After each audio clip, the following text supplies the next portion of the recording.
our time.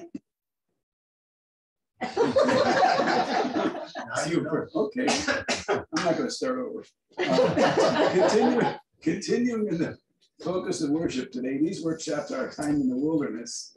We will be faced with temptations, particularly self-indulgence. We may feel uncomfortable at times, cold, hungry, alone, and isolated, but we will find our strength and our way out of the wilderness. In today's scripture, we learn these three lessons from Jesus. We do not live by bread alone. We can't exist to serve ourselves. We worship God and serve God alone. God is at the center and the reason for all we do. We do not test God. We must trust God, not with lip service, but actively seeking and petitioning. A common Lenten theme connects the workshop sessions, the sermon series, and the Lenten devotion. That's what this is.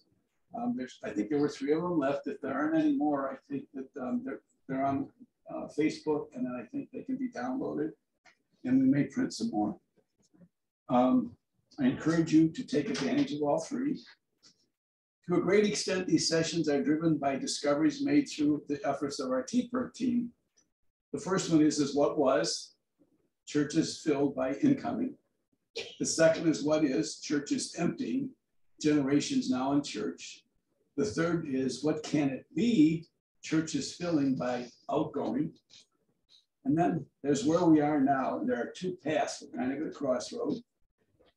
We can exist as we are for as long as we can, or be willing to change and then bring about some changes. One way to bring about change is through hospitality. We will focus all 5 of these sessions on the art of hospitality. This is the book. I bought 10 of these, but I have a special deal. I'm going to sell them to anybody who wants one. You don't need it, for half price, $7 a piece. So if anybody wants one, just grab it. And if you don't have the cash, I know where you go to church, so I can I'll catch up to you eventually. Not just hospitality, though, radical hospitality. That usually means something dramatically different. It's the kind of hospitality Jesus showed and is asking us described in the devotional booklet. I'm going to read just 2 paragraphs out of the booklet. It's kind of the introduction. Throughout the Bible, hospitality is portrayed as inherent to a right relationship with God and with others. Jesus taught hospitality by his word and his example. The writings of the Apostle Paul encouraged hospitality and gave accounts of genuine hospitality found in the early church. For the faithful, hospitality became a call, a command, a gift, and a goal. Hospitality is essential to the faith formation and to the acts of faith. Practicing hospitality grows the hospitable one as much as it affirms the receiver of the hospitable gesture. Extending hospitality is living in the light of the love of Jesus. Okay, let us begin this venture with a prayer. And I may just begin each session with just this opening prayer. Holy Spirit, lead us into the wilderness of this Lenten season. Test us, open us, and free us. Guide us out of the wilderness to the bright future which God has planned for each of us and the church. Amen.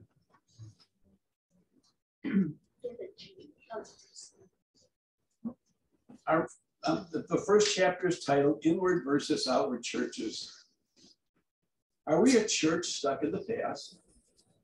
Some of the measures to consider: are we experiencing declining worship? Is there irregular and small Sunday school attendance, fewer baptisms, and the lack of new members joining?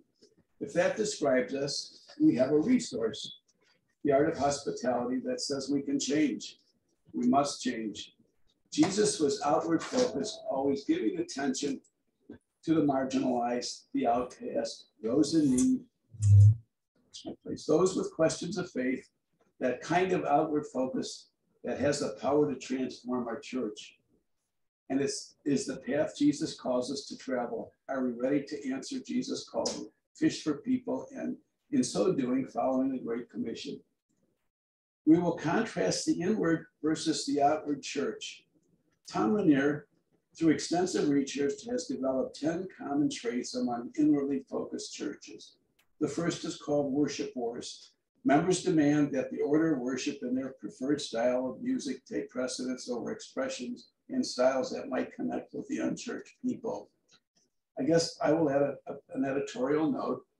The worship team, which consists of Pat and I, Pastor Brenda and Jenny has joined us, and anybody is welcome to join us. One of our goals in planning worship is to try to involve all the 5 senses. And sometimes we're better at it than other Sundays. Sometimes we can't hit all 5. We try to have resources that also allow for you to take home and maybe challenge you in some different way in terms of the theme for the series of sermons or for that particular Sunday. And so we're in the process of developing that, and hopefully people will take advantage of that as time permits. Any comments about the first item that this Tom Renier has come up with? Any comments one way or the other? We're also looking for ways to be more interactive with our friends and members who are on Zoom, or excuse me, on YouTube. YouTube as well. Okay, thank you, thank you. What are the 5 senses that? Oh boy, you're gonna Seeing, hearing, smelling, speaking, touch. Taste. Okay. So those are the 5 senses. That's a good one, Randy. Luckily, this is the body of Christ at work, because if I get stuck, somebody's going to help me.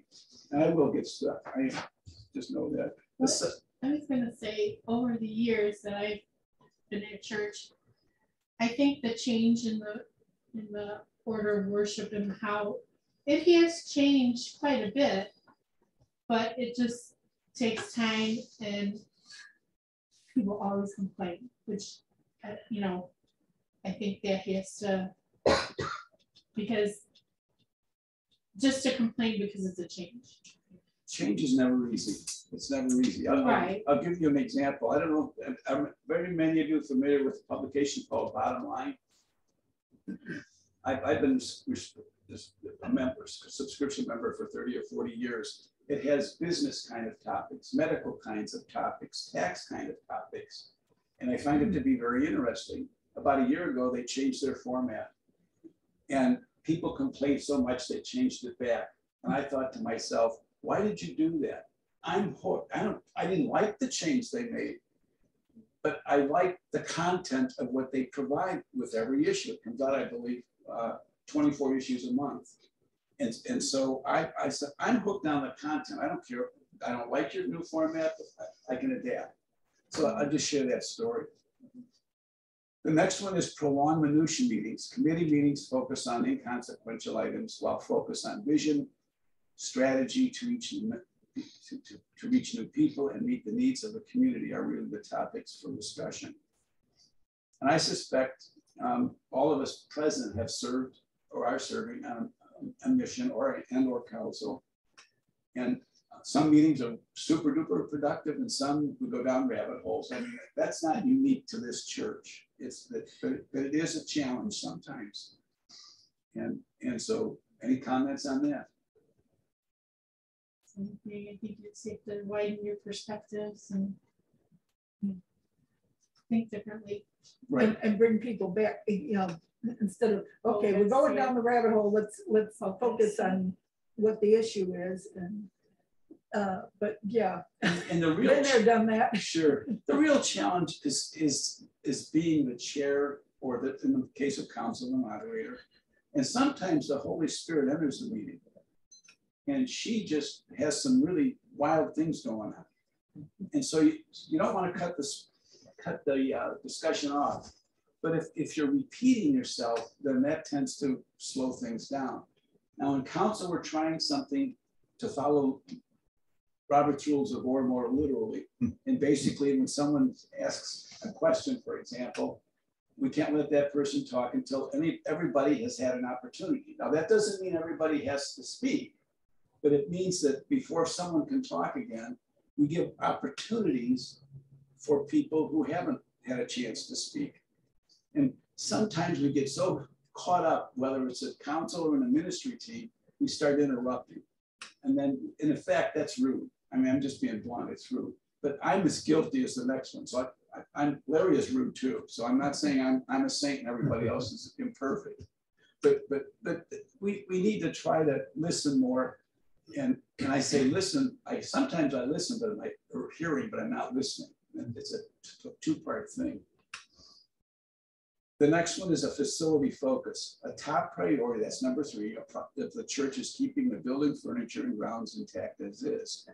And in the fall, we had these community circles, and we found out that we are so tied to this building, we just couldn't see fit to sell it and maybe try to do ministry in another fashion. And I didn't grow up in this church. I came to this church through marriage, through Pat. But there are some people who were baptized, born and raised, and maybe a raised family here. The building is a tool for ministry. And it is not God. Jesus lives here, but Jesus lives in each of us. And so that's the real wrestling with. And sometimes we get so caught up in another book besides this book, Power Surge deals with this kind of thing too, where people get so caught up in the building that we forget that we're to be reaching out to people. Any comments on facility focus? When Eric first mentioned it, I kind of went, because I'm a historian, and it was like, oh my gosh, I've got to get all these people to before we sell the building. And I'm not quite so hysterical, but you know, I've got things lined up in my mind that if I had to pack things up, it's okay, you know. And I'm, you know, I was not born and raised in this church.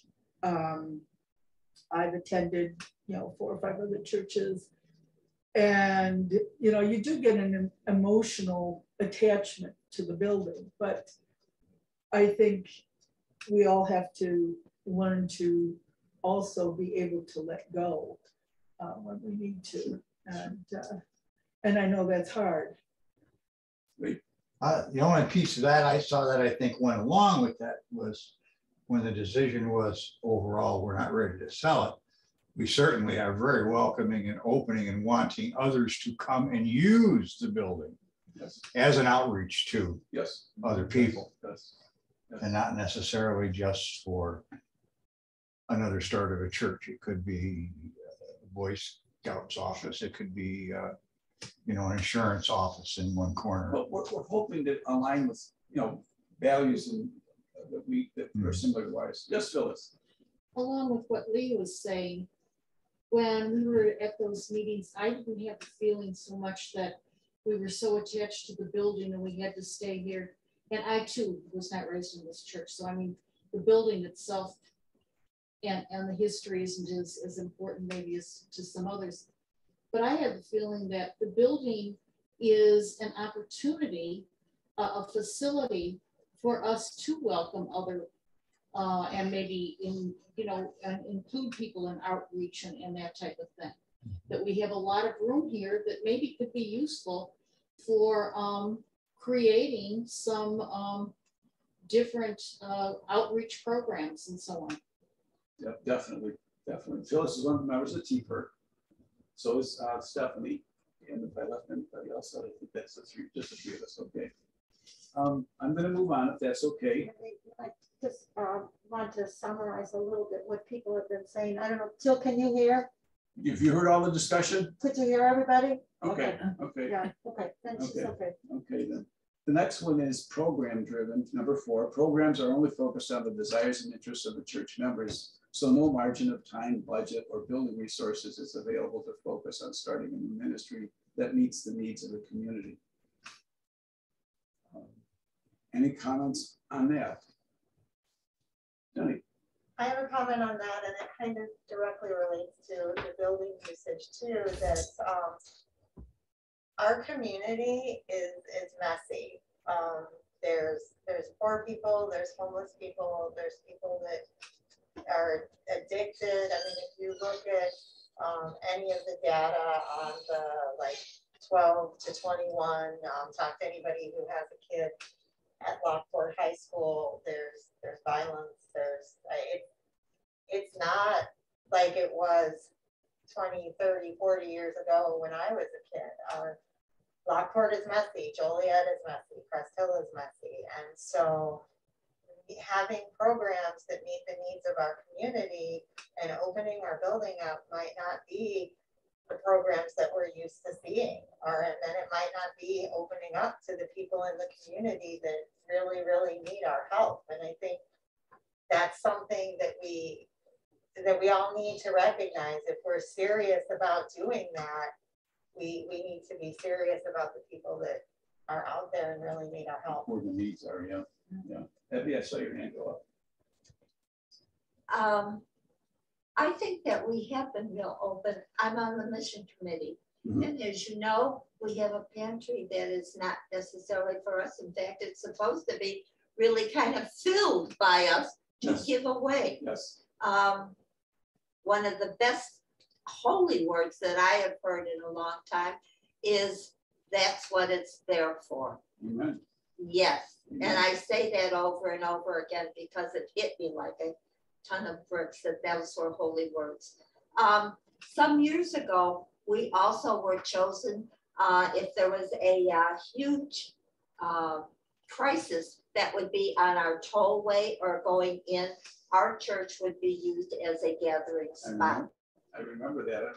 And so when we say that we're only for ourselves, my head says, no, we are not. That we have lots of different times within our history and within now that we this is generic. This is generic, so I'm not pointing fingers at anybody. And there's, as they always say, is that the teachers I grew up with, yes, you're doing better, but there's always room for improvement. So all the teachers here know that saying. And most competitive companies never sit on their laurels, because if they sit on their laurels, IBM was classic. They didn't believe in PCs. They thought that was a waste of time. They were all mainframes. So guess what? An upstart called Apple says, we know better.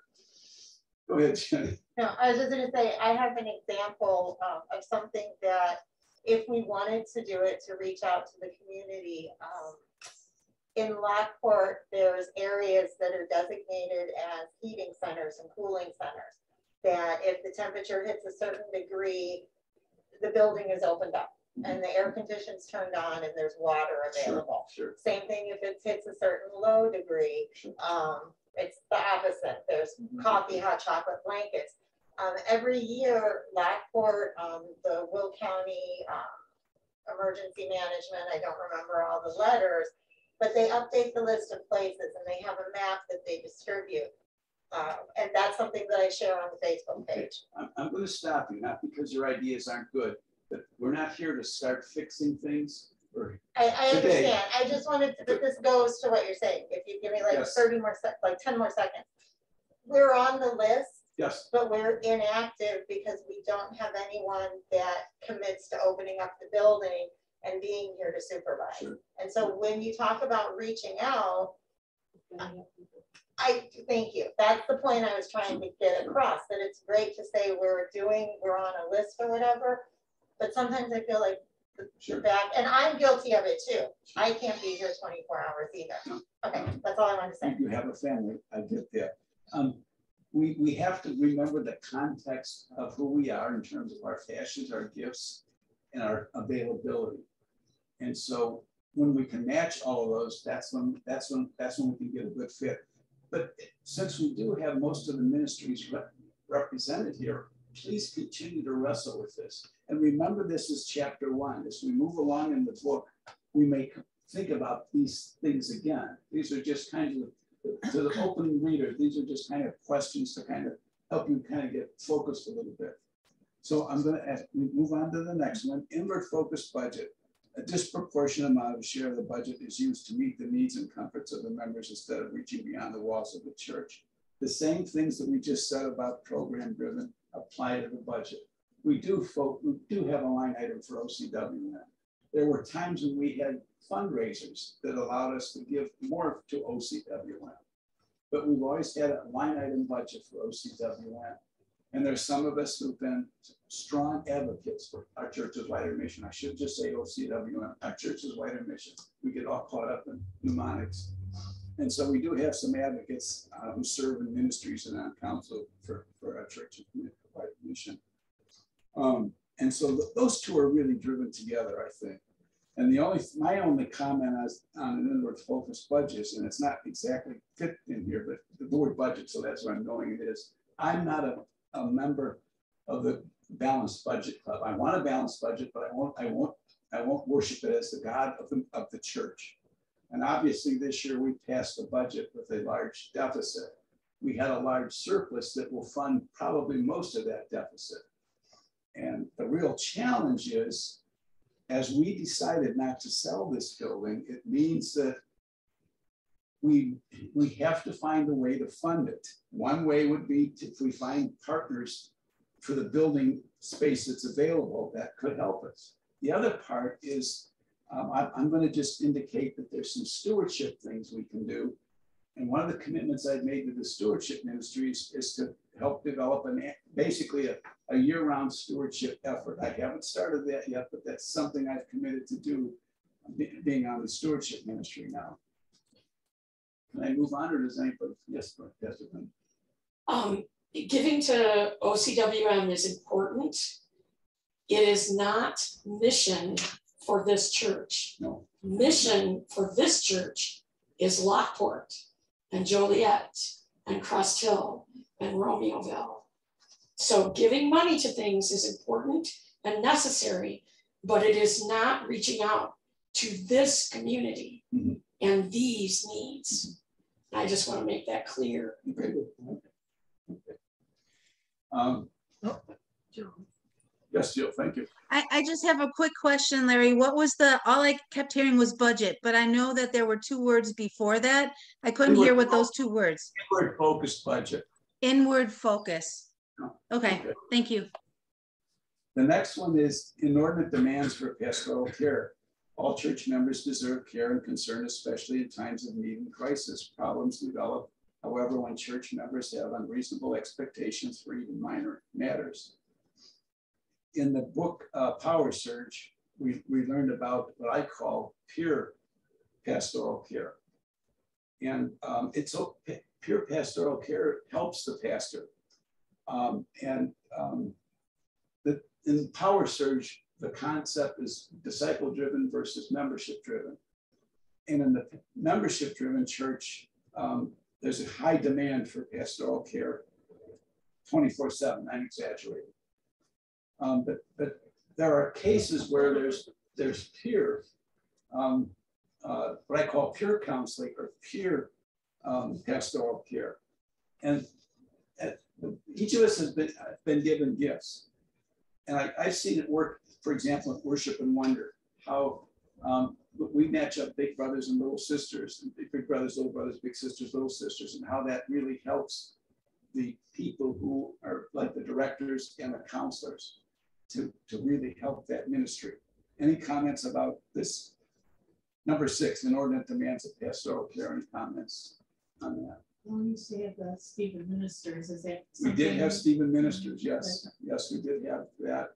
And that was, as I remember, I never went through the program, but as I remember Stephen Ministry, you were assigned a person. And as I remember, you didn't get a second person, you were assigned a person. When you were done with that person, then you could get another person, right. Okay. There was one at a time. And we had a number of people go through that. Is there anybody present here that had gone through that, Elaine? Jenny, I know Russ Pearson went through it too, I believe, didn't he? Mark did.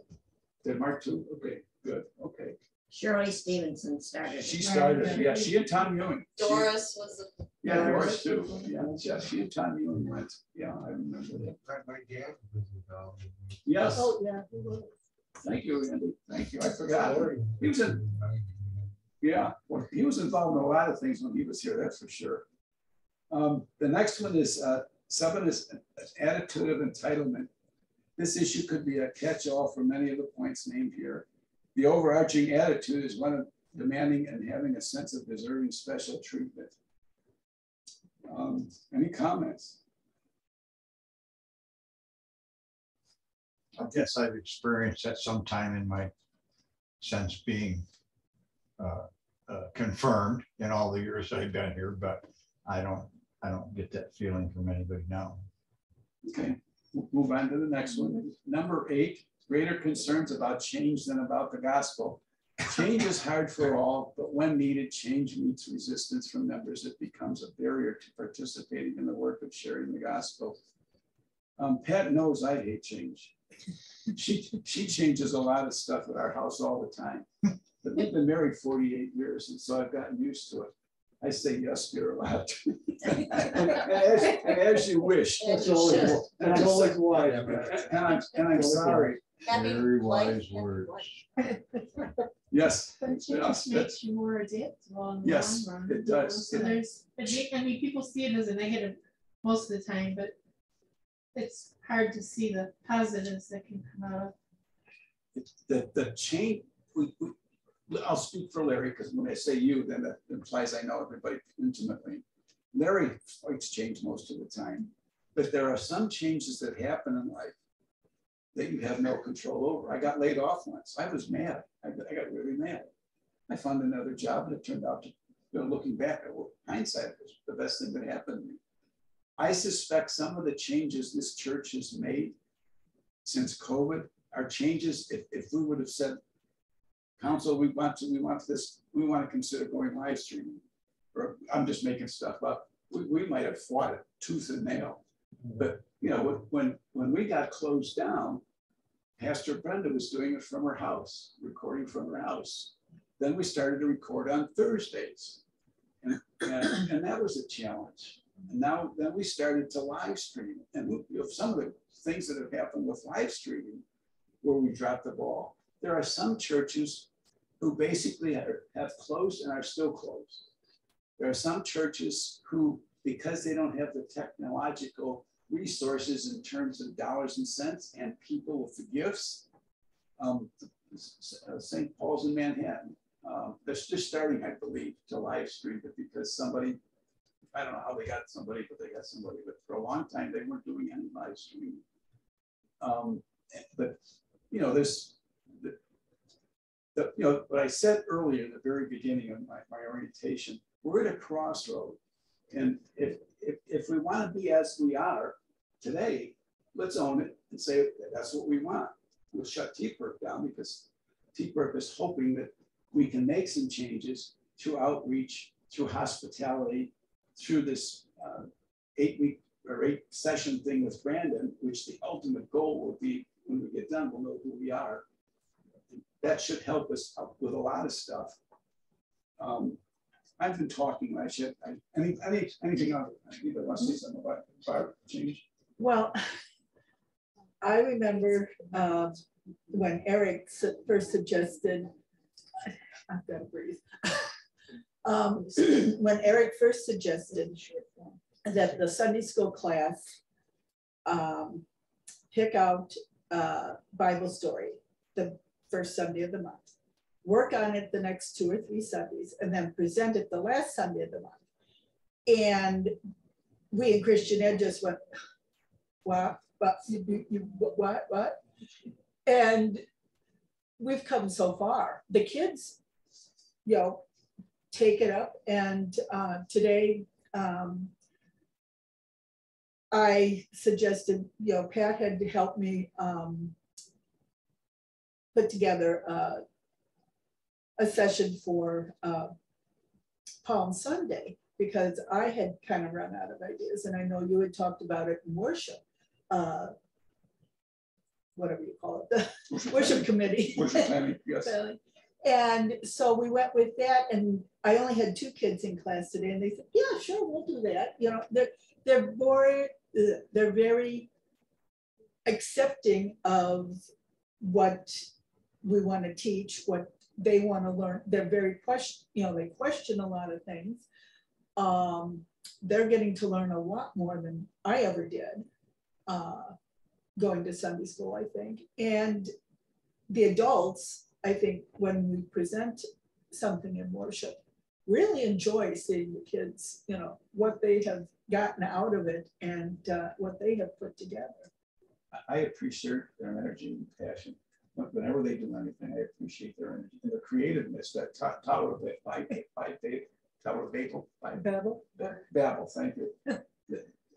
I was up there one day when they were putting it together, and they were really bouncing ideas off of it. So I thought they did an outstanding job. I thought I was. Just goes to show you another positive of change is it creates learning opportunities. Right. Yeah, the adults were like, what are we going to do? But the kids embraced it. And, you know, they're the ones that pick out the stories and what they want to learn and present to the congregation. Just briefly, I wanted to say, thank God that we had Lee and Karen. Yes. When we were doing these transitions, thank God that Julie Turlip has come on board and that Mark Rudder is interested when he's here. So we wouldn't have been able to do any of that if we didn't have the know-how and the willingness within the congregation to do it. Thank you for that. But Thank remember, you. I only know enough to be dangerous. That's great because you're dangerous. It's gotten us a long way. Well, I was on Christianette when they started the program with the kids, you know, doing their own thing. And I have to give Barbara and Randy and Pat a lot of credit because they really have brought them a long way. And I find it interesting that we kind of grew and changed things as we're going along. I mean, originally we can have, you know, 3 weeks to prepare this and then present it on the 4th week and that type of thing. And found that that just didn't really work, that sometimes you needed more time. And so just kind of morphed into, you know, being a little more flexible and so on. I think it's been great. Definitely. Always celebrate the kids, that's for sure. That's one of my passions is. Number 9 is, oh, I'm sorry. Just to piggyback on Barb, and that's a really good example, I think, for us as we're just looking future, Barb, because you're saying 2 things. You're saying one, maybe CE knew we needed to make some kind of change, and we were willing. I mean, you said there was hesitancy, but you were willing. Yeah. You know, you and Randy said, yes, we'll try this. And so you were willing, but then you also knew something very specific that was going to change and how to change. And so, as you said at the beginning, right, that's our course. If that's what we choose, is we have to be willing, but then we also have to learn. And hopefully these sessions with Brandon will help us to know, okay, so what changes do we make? How do we do that? How do we change? So that's a really good example to follow. Yeah. The next one is called anger. It's number 9, anger and hostility. Some members' constant opposition to the church staff or other members can be felt throughout the church.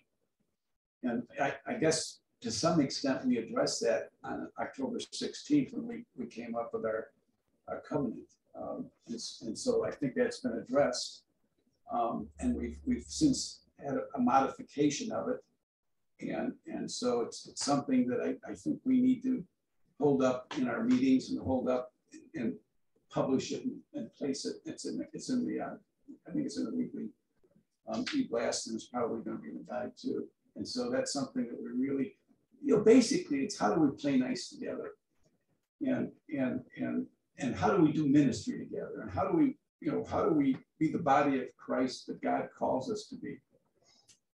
I'm preaching, so I should stop because I'm kind of, you know, that's a boundary issue with Pastor. I'm kidding. Any other comments? Okay, then the last one, number 10, is evangelical apathy. Very few members invite others to share their faith on a regular basis.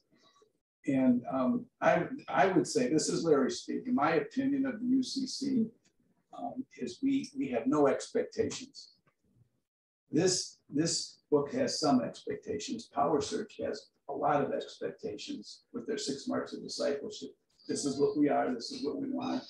This is, and basically, I'm also doing our conference stewardship committee. I'm finishing up on Rich Church, Poor Church. And I think, David, was that the one you did, or was it, it's not your parents' offering plate. I can't remember which one. Remember that one we went to? I can't remember which one it was. Anyway, David led one in council when stewardship went to a conference-wide stewardship meeting at Peace Memorial Church. Anyway, this is where I think the UCC falls apart, is in terms of expectations. For example, our Constitution to become a member has such low expectations. I'm going to be real dramatic here. If you come to church once and give $1, you're an active member of the church, because it's very nebulous. And I've been to a couple African-American churches where part of becoming a member, they have to commit to tithing, they have to commit to serve on a ministry, and there's 2 or 3 other commitments. And they go through a very extensive orientation membership class. And so that's something that I think we need to work on in our local church. I can't speak for the other UCC local churches, but it seems like only in the African-American or Black churches or churches of color where membership is a lot different than in most UCC churches. Obviously, I'm one vote, one person, and I hopefully, as we start to go down the path of church growth, for lack of a better name, revitalization, we will start to make those kinds of changes. But it's not something you could turn a switch on. So, any comments about evangelical apathy? Mary, once upon a time, you had to go through 2 or 3 sessions of classes. I remember that. I participated, Yeah. and but once again, there was no expectation set. In fact, did you want to say something? Okay. Just, it's ancient history, I get it, but it still sticks in my head when you said that, how I felt. It hurt my feelings that while I was in the military, obviously I couldn't be here. Yes. And I got out of service and I started getting phone calls from the church, basically saying, you got to start forking over some money or you can't be a member. Really? Yeah, I don't remember who was on the thing, Wow. I mean, it wasn't those words, Yeah, but that's what you but heard. that was it, And Wow. you really ought to come to, you really ought to give some money and, But yes, you did. Yes, you did. Well, David and I were raised Methodist, Okay. but then we came to Chicago area and we were no longer Methodist, we were United Protestant. And when we moved here, David's mother said, "Oh, you can join the Methodist Church." So we thought, okay, we'll give them a try. And we went once. They were really pretty cool. Then nothing happened. So we said, well, you know what, we've been happy with sort of the United Church of Christ concept, so we'll come here. We walked in the door and the choir is getting ready to sing. And Doris was there and she said, "Do you sing in the choir?" And David said, "Yes." And she said, "You gotta come and join us." And then the preacher sent us a letter. I mean, it was just a whole lot of this thing. And Sure. Super. It is one of the things that brings people, I remember my mom always saying that the reason they were church shopping, and the reason, my dad grew up in this church, but my mom was a Presbyterian, so seeing as there's no Presbyterian, they wanted to try, and my mom said the reason they chose this church was because Mrs. Arisha was right away came over to her and welcomed her and, invited her to whatever it was. And so,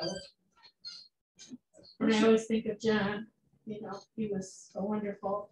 Oh, yes. Yes, John was. We miss John. Obviously, we all miss John. We miss him more than all of us probably put together.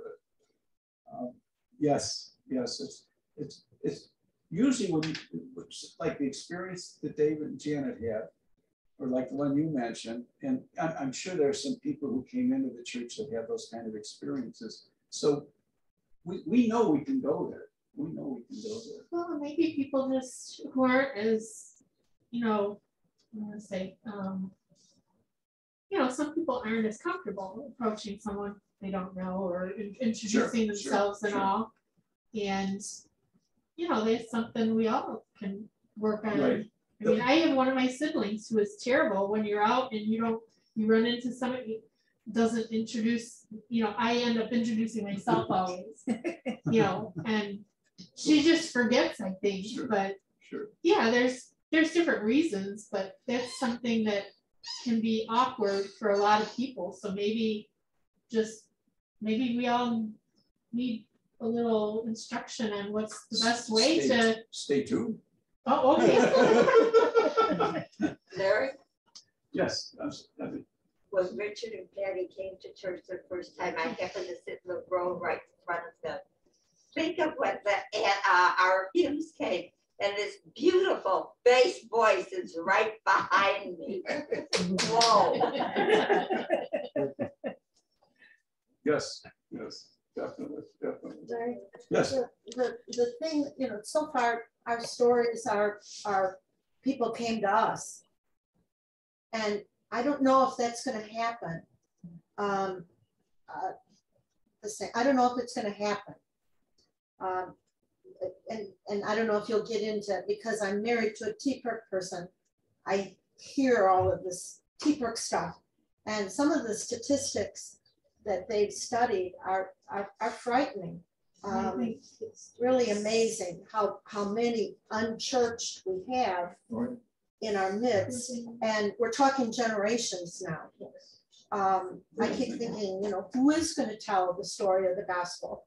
You know, that, and I can think in my experience, yes, church was very, very important, but so was my grandparents' generation and my parents' generation in handing down that gospel story. And now if we've got generations unchurched, they're not going to come to us. No, that's a good point. We need to reach out. Larry. Yes. I also think too that in thinking about this, it's great to hear the success stories of the people that stayed, but what about the visitors that came that didn't come back? Or the visitors that were here once or twice? I mean, I just, on the top of my head, there was a young couple that had 2 little kids that came. And they came, I think, twice, and we haven't seen them. And so that's like, why, I guess, would be something that I would hope to learn is why aren't they coming down? You have the demands. The T-Perk is driving fixers. Yeah. And revitalization. I can't remember. Oh yeah, I forgot the R. Yes. Churches. Can you say what the whole T-Perk thing is again?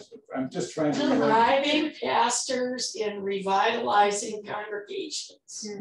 Thank you. That's Randy has something and then me. okay. Yes, I'd like to comment on it. And I've heard this from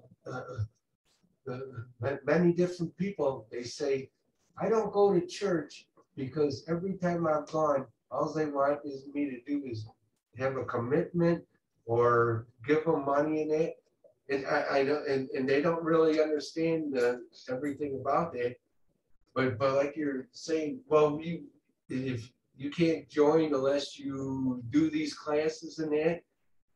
To me, that's not opening up to the community that needs to hear the gospel and needs to hear, you know, about Jesus and that. That, like you said, there are people out there that are unchurched completely, and kind of one of the reasons for is because they feel like if they come, they have to make a commitment, but just by coming at first and maybe even coming for a while is till they learn what a church is really about. There's people out there that really don't understand what a church really is, and you know, and what it takes and that. But we don't want to chase them away also. And this book is it's just about being hospitality, doing everything we can as soon as somebody wants to build it. And what I just said about expectations for membership sometimes means that somebody will be worshiping with us 2 or 3 years before they even think about membership. Membership is no. In my mind, membership is important. It's making disciples. And if you never become a member, but we're making disciples, eventually you're going to give. Right. That's what kind eventually you're going to give. And if we're doing a good job of it, eventually you might. There was one program we had called Tithers in Process. See if you can increase your giving by 1% a year till you become a tither. But I digress because I'm trying to solve problems and I want to do that because I said that's so I'm going to say, Larry, you're done. You're going down a rabbit hole, Pastor. Okay. I just wanted to pick up on what Pat said. Every time I have been at a church and we did ministry insight statistics, which we have done here too, we need to redo it with new census data. It shows 67% of the people in your community are not going to church. And one of the primary reasons they won't go to church is because church is too judgmental. Church no longer is relevant to them. It hasn't been relevant for now we're coming on the 3rd generation. A lot of baby boomers dropped out. Baby boomers' kids have never been, and now baby boomers' grandchildren have never been. That's when the decline in churches started, was with the baby boomers. So if we do a power analysis and 2/3 of the people in our community don't come to church and don't want to come to church, they don't need us. They don't feel any perceived need of us, but we need them. Who's got the power in that relationship? They do. They do. Can you give an example of being too judgmental, please? Looking sideways at somebody because they aren't wearing the right clothes. Or the baby's crying and they're looking at them. Yeah. Or being told you're sitting in someone else's seat and you're the first time you ever come to church. Happened to Brenda and I. Yeah, or you're in the wrong parking space. Or what are you doing looking at the sanctuary? You're not supposed to be here yet. Had that happen to us too. At a UCC church. At a UCC church. Wow. In fact, all of these are UCC churches, by the way. Yeah. And I was doing pulpit supply at some of them. Changing the table favorites. So, Thank you. You're welcome. Okay. We've always put that there, so leave it where it's supposed to be. I don't agree with what they're saying. The carpet color is Sorry. Okay, well, the organ. okay. That shouldn't be the church. Okay, I'm going to suggest that we move on. I still have a few more words to share with you, and then we can open up for discussion, support. The second better approach is an outwardly focused church. The key question they ask is, what can we do on the inside that those on the outside will be comfortable the moment they arrive? An inwardly focused church, every ministry and program is not based on our own comfort, but instead on finding ways to connect with those outside the church so they feel comfortable. To me, that says meet them where they are. It calls us to know and meet the needs of the community. That's something that T. Perkins talked about. We haven't done that yet, is to find a way to find out what the needs of the community are. In an outwardly focused church, there's a servant mindset that champions Philippians 2, verses 3-5. Do nothing from selfish ambition or conceit, but in humility regard others as better than yourselves. Let each of you look not to your own interest, but to the interest of others. Let the same mind be in you that was in Christ Jesus. Growing churches know their mission and why they exist. Our mission statement, which we say every Sunday, is serve with Christ, love God, and grow in the Spirit. And our why statement is, we believe we exist to impact our world through God's love. must be applied to every decision made by our ministry teams and our church council. I want to repeat that, must be applied to every decision made by our ministry teams and church council. I'll play the devil's advocate on this one. If we don't think that is much help for our ministry teams and church council, maybe we need to revisit those. But I just throw that out to play the devil's advocate. Having an outward focus doesn't mean ignoring the needs of those in church. There must be strategies to care for and disciple members. And I'm going to do a digression there. The 6 marks of discipleship from Power Search, so they can grow in their faith and be bearers of the light of Jesus Christ in the community. Being outwardly focused doesn't mean we give no thought to inward development. It's important that we help each other grow in our faith. And so that's an important part of the Power Search, contrasting discipleship churches versus membership churches. It's time to start a movement. It won't happen overnight, but if we quit to commit to working on gaining clarity of purpose, developing strategies and casting an inspiring vision that calls our church toward the outward focus, we will find a healthy change of heart that equips and inspires our church to move outward. We will find people who join the great call of Christ to become co-laborers, co-partners, co-creators in the harvest sharing the good news. That's the end of chapter 1 presentation. I don't know if there's, and I think I have, what do I have, about 8 minutes left. So I don't know if there's anything you liked or didn't like about what we said.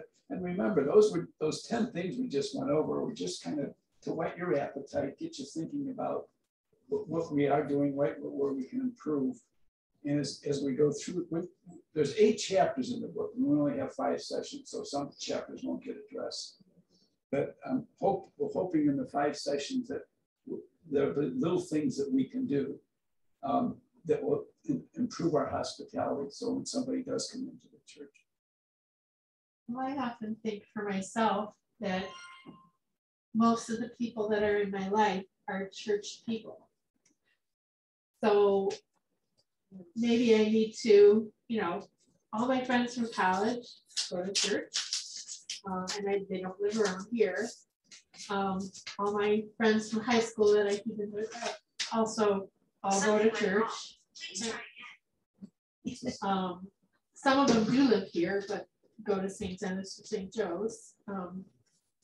So I've been thinking about what I can do to meet more unchurched people. I mean, I can remember Julie was saying you go down to Uncle Rich's. Yeah, I've never even been in that place my whole life. I have. And that is something that is something that I think about. There's all kinds of places around town that I've never stepped foot in, even though I've lived here almost my whole life. It's a bar. So good Bloody Marys. So yeah. But anyways, I've been thinking about it. Because I wonder, am I the only one, or are we all kind of like that? So that you're not, sharing. I mean, I share my faith with my friends, but I'm not sharing it with people who don't have a church. Sure. I think that's other than at work, but I work, and so they're not gonna drive out here to come to church, if I pray over them at, I always ask, but we're a Christian hospital, and okay, yeah. The focus of this is not the outreach part. Yeah, the focus of this is, as we bring people in, or as they show up, what can we do that makes them feel comfortable, makes them feel accepted, and that they might want to come back again. So if we do that well, there's another part of T-Perk that's going to say, now, how can we do outreach? What opportunities can we create for outreach so that we're having events that ask the people to come in some kind of, and it may not be worship, it may be something unrelated to worship, but it becomes some kind of a ministry to the church that says, maybe I ought to give these guys a shot. We've talked about the CWA because our luncheons got a lot of people that don't come to this church to come, but it didn't draw people to the church separately from the luncheon. So yeah, we've talked about that. So, Jenny? For me, it's being open, and you talked about change, and when people come, accepting like where they're at, and if they question something, well, why is this? Being open to, you know what, I don't know why it's like this. Let me see if I can find out, or let's talk about it. I have the example today. Somebody said, I wish I could go in the nursery, but I was told I can't. And I said, well, why not? If the door is unlocked and you have a kid and you're the mom and you're going to stay with the kid, why can't you go in the nursery during worship? And so I asked somebody, I said, why can't she go in? It just, so I think that's, if there's something, asking why, and not being upset about when you ask why, because the person that I asked why was very nice and explained some of the thought process, and you know, maybe they can go in there. And it was like, it was a good thing, but it could have been confrontational and not been a good thing. So somebody turned a no into a yes. Yeah. Yes, sir, Brenda. So I've read a ton of books on church revitalization, and one book was written by Andy Stanley, who is Charles Stanley's son, and he has done a church start, a very successful one. And one of the things he talks about, he uses the metaphor of welcoming people to the front porch. Okay, so you have to remember when everybody had front porches and everybody went for strolls in the evening, and they said hello to everybody, and they said, come on up, have some lemonade, let's talk, that kind of thing. So when a visitor comes to church, we welcome them to the front porch. We don't say, hey, come back to the kitchen and do some dirty dishes. That would be, hey, can you join the mission team? Can you join the teamwork team? Can you teach Sunday school? That's asking a visitor from the front porch to go back to the kitchen and wash dishes. You don't do that. You invite them to the front porch. Once they feel comfortable on the front porch and you've got to know them, then you invite them into the living room. You still don't take them back to do dishes in the kitchen. They have to feel comfortable in the living room. Very good metaphor. The other metaphor that I like to use is you have to think of everyone coming into the church as though they were a guest in your home. This is our church's family home. How do we treat guests when they come into your home? They come into the door and you say, oh, hey, Pastor Brenda, there's a visitor. That's not how you treat guests that come into your home. What do you do with a guest that comes into your home? Let's send mine right to the kitchen. Yes. Offer them a drink. Yeah. Show them where the bathrooms are. Ask them how they heard about us. Ask them for their full name. Ask them if they would like to be contacted by us. Get their email address so that I'm not going to send them a letter, but I can actually email them if I have their email address. So, but the way to welcome a guest into our home is not to get me. You have to be comfortable with this being your home too. Lee has something else. That can work. You got to know when they're comfortable. I know one or two people that join and they wanted to be on a mission team or this team. And we're told, no, you can, nothing for a year, nothing for a year. Oh. And they were like, why not? Well, we don't want to burden you nothing for a year. Well, if they're ready to do that, come on into the choir and away we go, you know. So you have to watch how that's done. But the difference is they asked. I agree. Yeah.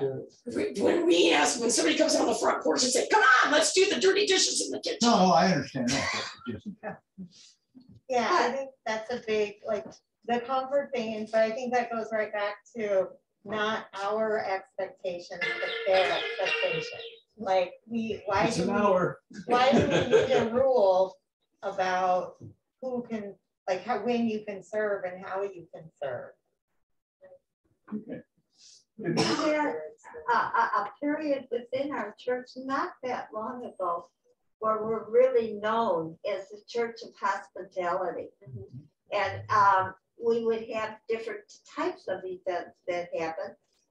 Some could be a funeral, some would be a wedding, or it might be making cheese sandwiches. But the point is that as a church, we were inviting to come for lemonade on the front porch. And we did this, so we have some history of doing that. We are a people, this whole room has been there and has been part of hospitality and inviting people in for lemonade. So now we go from building on that to our next step. So we know some of that. Yeah, we have some of that in our bones. Yes. And what I've heard is that you're very good when you plan an event and purposefully invite people to the church. You're very good at that, but not necessarily very good regular church time. And there are other people present in here that have stories that back that up that I've heard. They're not my story to tell, so I'm not going to tell them. But you're very good at planned events, not so good at church on Sunday. Oh, I'm going to suggest we bring maybe that's why our attendance is so low.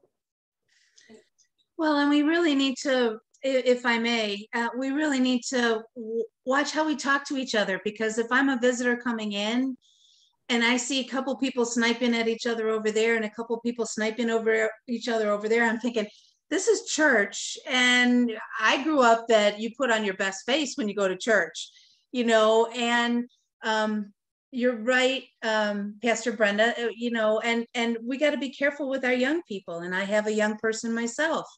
Pat's right with the next generation. Barb and Randy, great job with these young kids. It's almost like it skipped my daughter's generation, because they're like, what do we need it for? You know, and I just grew up, I'm not that old, but I just grew up, everybody just went to church on Sunday. I mean, that's just what we did.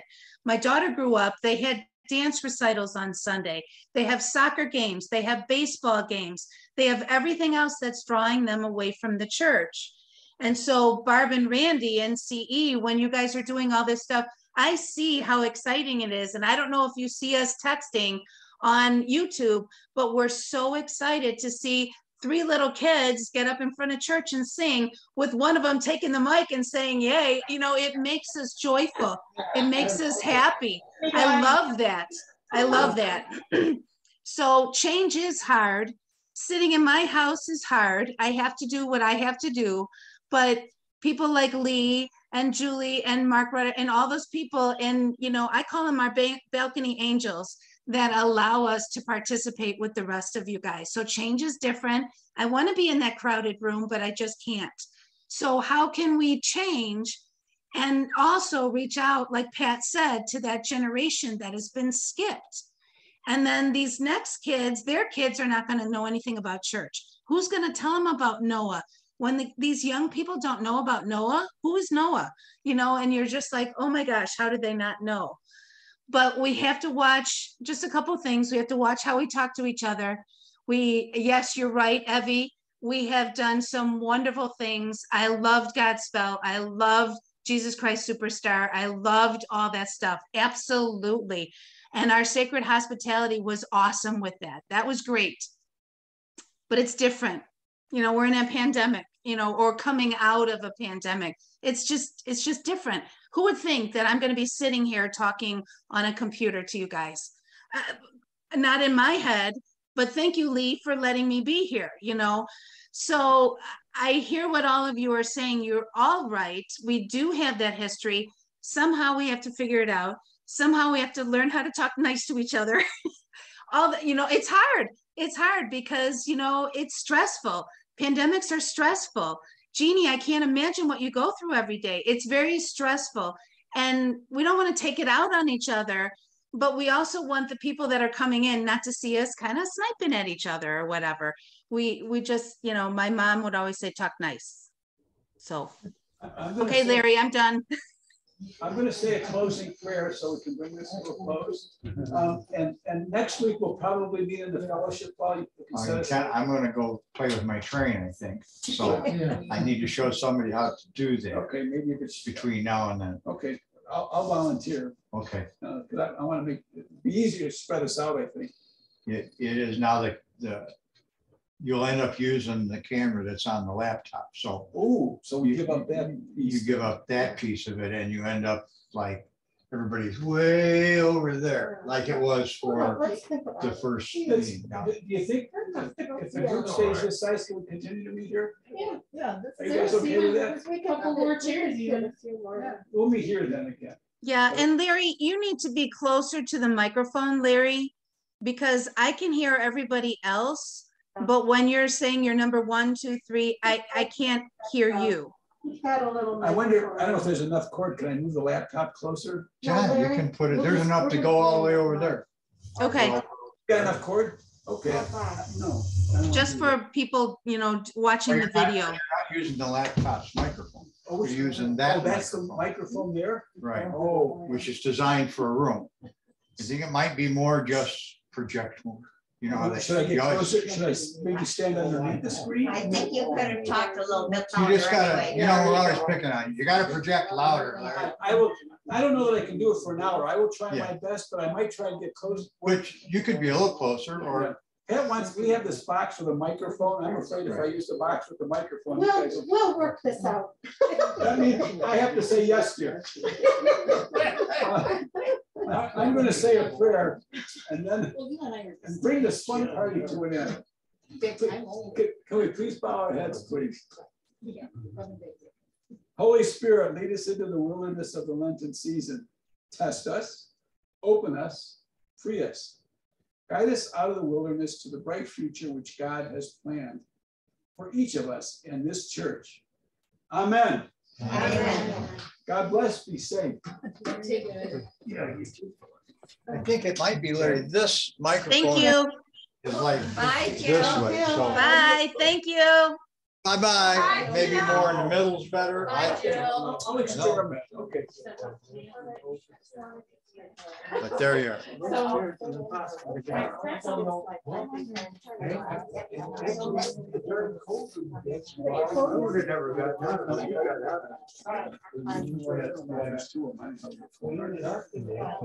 But I could have been better.